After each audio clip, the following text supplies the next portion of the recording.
संविधान का यह हमारा पहला वीडियो है। इसमें हम पढ़ेंगे संविधान का परिचय, संविधान का अर्थ और संविधान की विशेषताएं। ठीक है, तो संविधान का परिचय। संविधान सामाजिक परिवर्तन की एक महत्वपूर्ण शक्ति है। इसमें लोगों की सहायता करने की क्षमता होता है, क्योंकि यह सामाजिक न्याय के आधारभूत मानदंडों पर आधारित है। यानी संविधान एक ऐसा है जो सामाजिक परिवर्तन का एक महत्वपूर्ण उसके पास शक्ति है। इसमें लोगों की सहायता करने की क्षमता होती है, यानी राज्य की सभी जनता की सहायता करने में किसमें क्षमता होती है? संविधान में। ठीक है, क्योंकि वह सामाजिक न्याय आधारभूत मानदंडों पर आधारित होता है। क्योंकि जो संविधान हमारा होता है वह सामाजिक न्याय पर और उसके मानदंडों पर क्या होता है? आधारित होता है।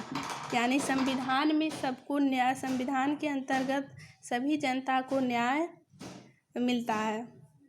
संविधान का अर्थ। संविधान सभा उस सभा को कहते हैं जो किसी देश की संविधान का निर्माण करती है। यह किसी देश के संविधान का ढांचा तैयार करने के लिए विशेष रूप से क्या होते हैं? गठित नागरिकों द्वारा निर्वाचित प्रतिनिधियों का संगठन है।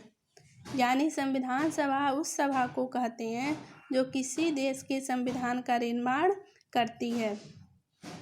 यह किसी देश के संविधान का ढांचा भी तैयार करने के लिए विशेष रूप से वहाँ की जनता के नागरिकों द्वारा क्या होते हैं? संगठित होते हैं। और भारतीय संविधान की विशेषताएं क्या होती हैं? तो जो हमारे भारत की संविधान है उसकी कुछ मुख्य विशेषताएं होती है। विशेषताएं मतलब क्या होता है? खास क्या उसकी मुख्य हैं, मुख्य विशेषताएं हैं। तो जैसे मूलतः एक लिखित एवं निर्मित संविधान होता है। यानी भारतीय संविधान क्या है? एक लिखित संविधान है। दूसरा क्या है? संपूर्ण प्रभुत्व संपन्न लोकतंत्रात्मक गणराज्य।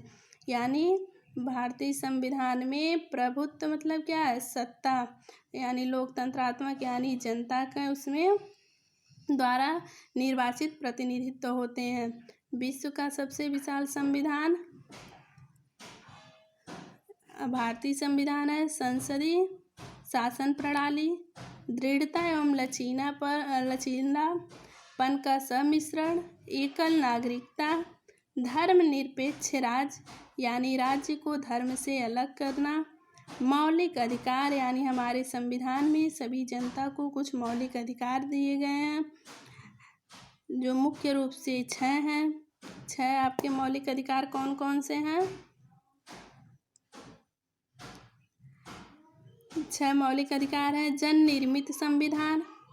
मौलिक अधिकार में आपका है जैसे स्वतंत्रता का अधिकार, समानता का अधिकार, शिक्षा का अधिकार, ये सब आपके मौलिक अधिकार के अंतर्गत आते हैं।